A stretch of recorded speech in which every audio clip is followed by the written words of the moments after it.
Alors, je ne vais pas évoquer à nouveau ici l'absence de concertation avec les mairies sur l'évolution du tarif des transports des collégiens, des lycéens et la carence totale de communication vers les principaux concernés, comme les collèges, les lycées, les parents, les municipalités, même les élus, même ceux de votre majorité politique.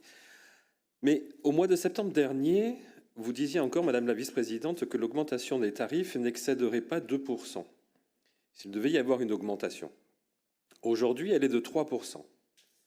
À l'heure où nous n'avons pas encore eu la présentation des tracés modifiés, stabilisés, vous nous expliquez qu'un besoin accru de sources de financement est nécessaire, les recettes tarifaires devant jouer un rôle conséquent dans l'équilibre budgétaire. Ce qui est normal, mais de quel équilibre parlons-nous? Ce jour, la hausse des tarifs que vous nous présentez est la résultante de 3 décisions. Premièrement, l'absence d'augmentation des tarifs depuis 2020.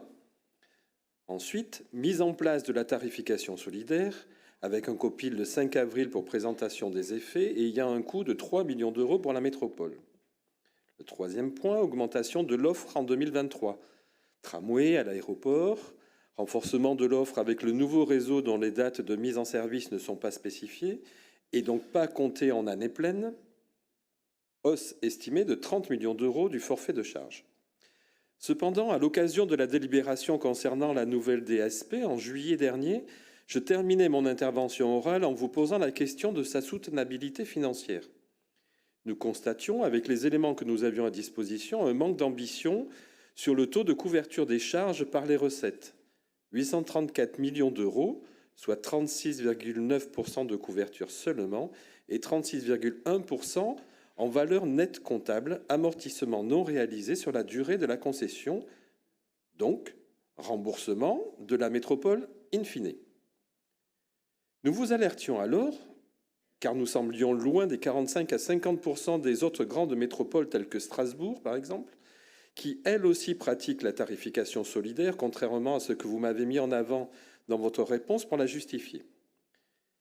Par conséquent, au-delà des détails de la tarification pratiquée par titre ou applicable au 1er juillet, 4 questions s'imposent à nous. Premièrement, pourriez-vous nous indiquer le taux moyen pondéré des augmentations proposées? Pour rappel, selon l'article 37,2 du contrat, 37.2, pardon, c'est pas une virgule, du contrat, l'augmentation ne peut excéder un taux moyen ou égal à 2%. Cet article s'appelle « Encadrement des hausses tarifaires décidées par le concédant ».